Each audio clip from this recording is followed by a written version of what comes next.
Welcome to Frostbite Fables. Lock your doors, turn down the lights, and let the chill set in.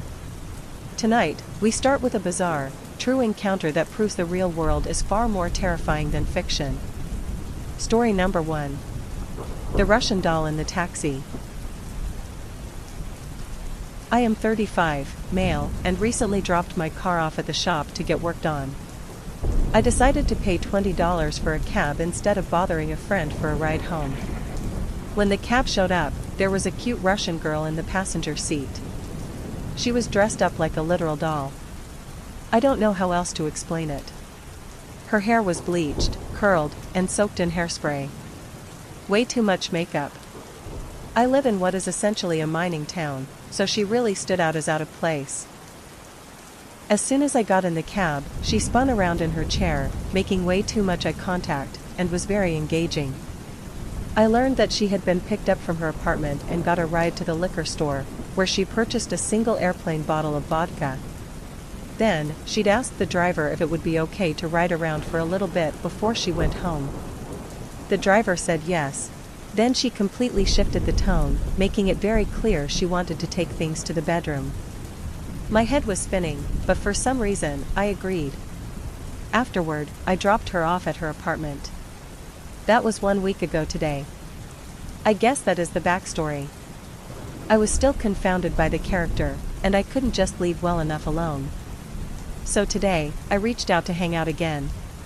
I picked her up at her apartment and brought her to my house. We went straight to the bedroom immediately after entering my home. Then, I started cooking us some dinner. She asked for wine, so I poured a couple of glasses. She really opened up about her past and answered a lot of questions. I think she had been trafficked in the past. She ate slowly because she had no molars. She told me they were removed by somebody so that she would look a certain way and make a better wife. She said a lot of wild things like that. She had experienced unimaginable cruelty.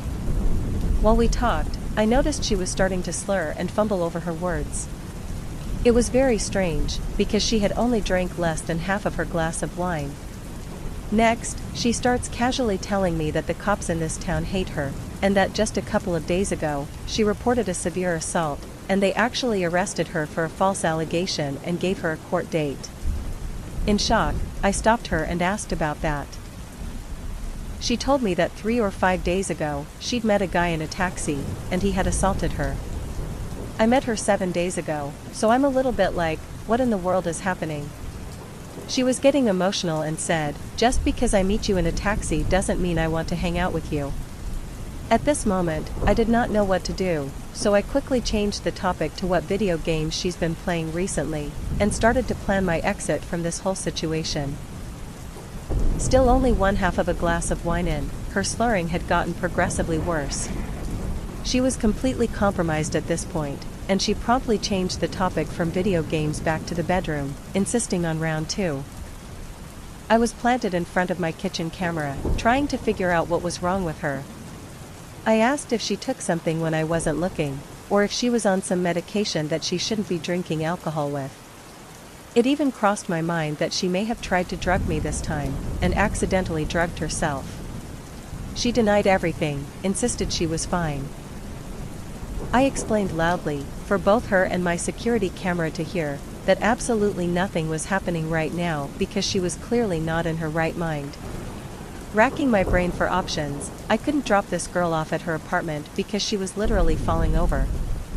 I didn't think she could take care of herself. She couldn't stay here because I didn't know what was wrong with her, and I worried she might overdose. I asked her if she needed an ambulance. She was adamant that she did not. She also said that I would almost definitely be arrested if I called an ambulance. I asked her, for what?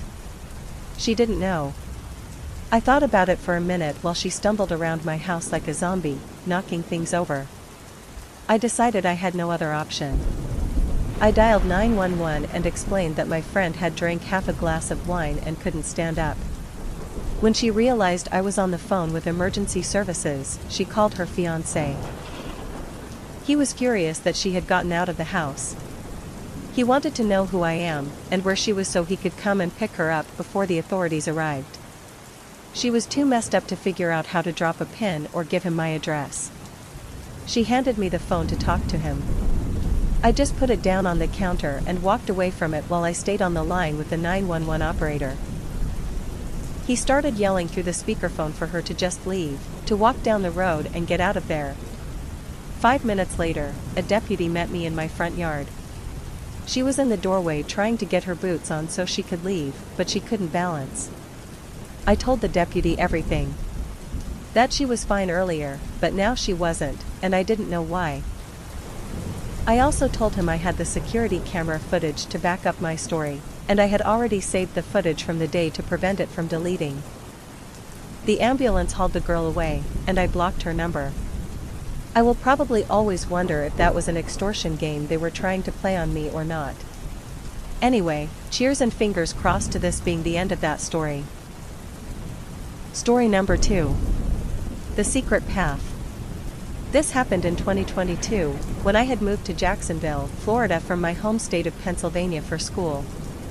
I was there for only about a week and was visiting parks around the area to experience the subtropical nature I had been obsessed with since I was younger. I was 20 years old at the time and had not made any friends yet, so I was going to a new park every day all on my own. This was the first time in my life I was living independently, so I was finally dressing exactly how I wanted, wearing a crop top hoodie and some shorts. I've also always been told I looked much younger than I really am, which I think plays a significant part in why this situation escalated. One day, I went to a new park in hopes of seeing some local wildlife. I had just stepped out of my car and started towards the entrance, which was a nice forested area with a welcoming wooden fence. There was a couple walking just ahead of me, when suddenly a quiet hey came from my right. I ignored it, but then another hey came a few seconds later, this time much louder. I looked to my right, and a man in his 40s wearing a gray t-shirt and cargo shorts started rapidly approaching me. He got incredibly close to me and told me not to go in that way, claiming there was recently a lot of dangerous activity and illegal drug busts in this park. At first, I brushed it off and thought he was just trying to be helpful. But once I said thanks and started back towards the path, he aggressively shifted his body directly between me and the entrance. He told me he knew the park well, and that there was a quieter, secret path he knew. He insisted on taking me down it. My heart sank as my eyes darted around the perimeter. There were no other clearly visible paths from the parking lot. As he told me this, another person walked right past us and straight into the park. The man did not try to stop them, and he didn't even look their way. His eyes were glued entirely to me. I started to stutter, saying thanks, but if this park is dangerous, I think I should just leave. I started backing away, but he continued to press me, keeping perfect pace with me and demanding that I go with him. Eventually, I just turned around and quickly walked back to my car, with him glued to my side the entire time. As I opened my door, I reiterated that I was just going to leave. But as I went to close it, he grabbed the upper part of my door and shifted his body into the frame so that I could not shut it. He finally gave up on trying to get me to walk into the woods with him, instead demanding my phone number because he claimed he wanted to make sure I stayed safe. I was holding back tears at this point, trying my best to keep myself from panicking, and calmly asked him to move. He didn't budge. Realizing I was trapped, I caved. But instead of giving him my current number, I gave him an old cell number that was no longer active. He entered it into his phone and started texting it, which gave me just enough time to pull my door shut and lock the car. He knocked heavily on my window, asking if I got his message. I just turned on my phone screen, nodded my head, put the car into reverse, and pulled away as fast as I could. Just before I left the parking lot entirely, I looked back one last time. I saw him walking completely away from the main entrance, heading straight towards the far, isolated corner of the wooded area. I still have no idea who this man was or what his true intentions were, but I still stay up late some nights wondering what would have happened if I had trusted him and gone down that secret path. Thankfully, I never met him again, but it changed how I look at isolated places forever. Story number 3. The Illusion of Kindness. I met Austin in the fall of 2024 through a message he sent me online. I had just moved to a new city to transfer to a university and was feeling incredibly isolated, so I decided to give him a chance. We had a mutual acquaintance, so I didn't think twice about it. As time passed, we grew much closer. Soon, we went out on our first date, and from there, things moved incredibly fast. We were constantly spending time together. He was so sweet at first, and I was thrilled to be around someone I genuinely believed was kind. A couple of months later, I made the decision to move into his apartment. That was when everything began to go downhill. As I got to know him better, his demeanor completely changed. He grew increasingly hostile and aggressive. It started with small things, like screaming at me over a misplaced phone charger or an item not being in the exact spot he wanted. Over time, his anger only intensified. He would yell at me almost every single day, and somehow, everything was always my fault, whether he lost his keys, or I was late getting home from work. I felt completely trapped, isolated in a new city with no close friends or family nearby to turn to. I began to dread walking through the front door. Eventually, the situation reached a breaking point. During a massive argument, his aggression turned physically destructive, and I realized just how dangerous he truly was. I knew I had to end the relationship, but because of our living arrangements, we were stuck sharing the same apartment in separate rooms for a few more months. By November, the situation escalated into absolute terror. He verbally assaulted me before becoming severely physical.